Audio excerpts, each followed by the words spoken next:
Subscribe చేసేటప్పుడు పక్కనే ఉన్న గంట సింబల్ ను నొక్కి యాక్టివేట్ చేసుకోండి. ఆల్రెడీ సబ్స్క్రైబ్ చేసిన వాళ్ళు కూడా దయచేసి బెల్ బటన్ ను యాక్టివేట్ చేసుకోండి.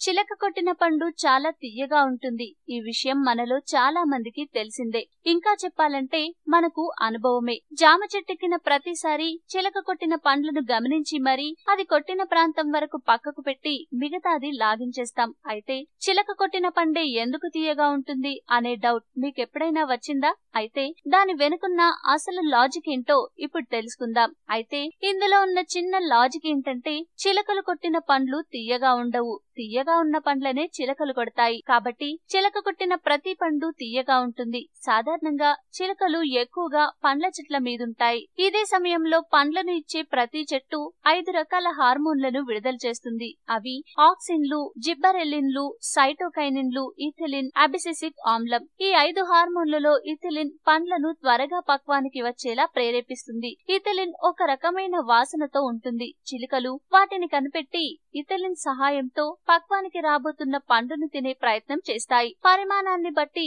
చిలుక కొంచెం తినగానే దానికి సరిపోతుంది, మిగతాది వదిలిపెడుతుంది. అందుకే చిలక కొట్టిన పండు తియ్యగా ఉంటుంది అనే కంటే తియ్యగా ఉండే పండునే చిలక కొడుతుంది అంటే సరిపోతుంది.